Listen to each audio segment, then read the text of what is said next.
ഈ വേടൻ എന്ന് പറയുന്ന ഒരു കഴിവുള്ള കലാകാരനെ എന്തിനിടെ ഇങ്ങനെ വേട്ടയാടുന്നത്? ലഹരിക്കെതിരെ പ്രചരണം നടത്തുന്ന ഒരാൾ ലഹരി കൈവശം വയ്ക്കുന്നതും ഉപയോഗിക്കുന്നതും തെറ്റല്ലേ? നിയമവിരുദ്ധമല്ലേ? അത് തെറ്റാണ്, നിയമവിരുദ്ധവുമാണ്. എങ്കിലും ഒരുത്തനെ മനഃപൂർവ്വം ഒതുക്കാൻ വേണ്ടി തന്ത്രം മെനയുന്നവന്മാരെ സമ്മതിക്കണം. കീഴാള ശബ്ദം എപ്പോഴൊക്കെ ഉയർന്നു വന്നിട്ടുണ്ടോ അപ്പോഴൊക്കെ അവരെ തല്ലിക്കെടുത്തുന്നതിനായി ഒരു കൂട്ടർ പതിയിരിപ്പുണ്ട്. അത് ശരിയാണ്. അതുകൊണ്ടാണല്ലോ പുലിപ്പല്ലിൻ്റെ കഥ കൂടെ ചേർത്ത് പൊലിപ്പിക്കുന്നത്. വേടൻ്റെ നിറവും ശബ്ദവും ചിലർക്കൊക്കെ അരോചകമായി തോന്നിക്കാണും. ഈ അവസ്ഥയിലൂടെ കടന്നു പോയിട്ടുള്ളവരാണ് വിനായകനും മണിയും ശ്രീരാമനുമൊക്കെ.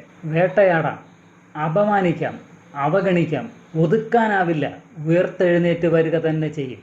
ഇന്നും മഹാത്മാവിന്റെ തലപ്പാവ് കണ്ടാലോ മുട്ടിടിക്കുന്നവർ, അടുത്ത ജന്മത്തിലെങ്കിലും പൂണൂലണിയുവാൻ കൊതിക്കുന്നവർ, അബ്രാഹ്മണ ശാന്തിയെ ഓടിച്ചിട്ടു തല്ലുന്ന ഇക്കാലത്ത്, വേടാ നിനക്കീ ഗതി വന്നില്ലെങ്കിലേ ഉള്ളൂ അതിശയം, നിനക്കീ ഗതി വന്നില്ലെങ്കിലേ ഉള്ളൂ അതിശയം.